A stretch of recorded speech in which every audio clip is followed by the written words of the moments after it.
Our new report, Manufacturing After Brexit, looks at how UK manufacturing has got on since the end of the transition period. Now, the Trade and Cooperation Agreement signed at the end of 2020 was welcomed by manufacturers as it avoided a no-trade deal scenario that would have been especially damaging for sectors like automotive. But despite the claims of Boris Johnson, non-tariff barriers have indeed returned, and in a big way. That brings extra costs for UK manufacturing. And remember that manufacturing still matters in terms of exports, research and development spending, and in paying good wages. So what we find is that after the transition period, UK manufacturing has seen adverse impacts from Brexit. That's because the Trade and Cooperation Agreement didn't fully replace the frictionless trade and market integration that existed before it.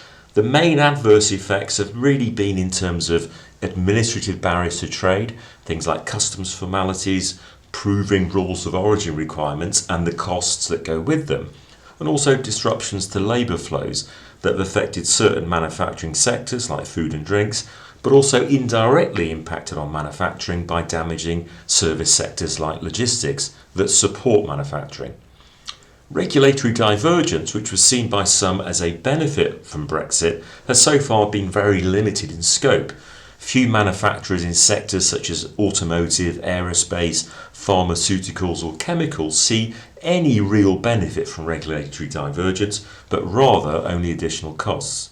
And the adverse impacts are mainly being seen through reduced exports and imports with the EU. Both of those are down by about 15% as compared with a no Brexit scenario, and through some production disruption.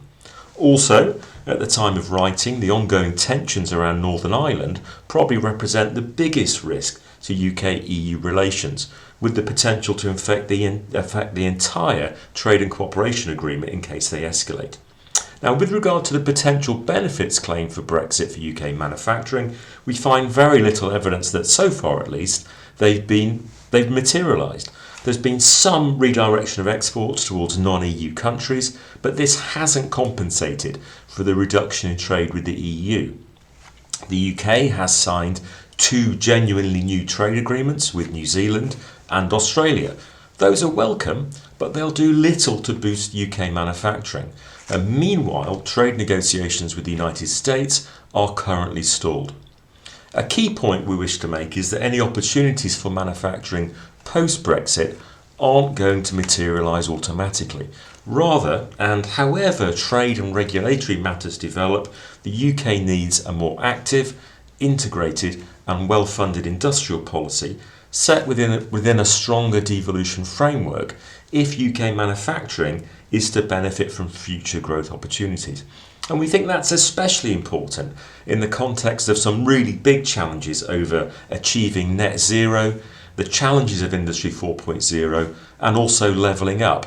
And on that latter point, the impact of Brexit on manufacturing is likely to be most profound in regions in the North and the Midlands. That in turn is going to make levelling up even more challenging.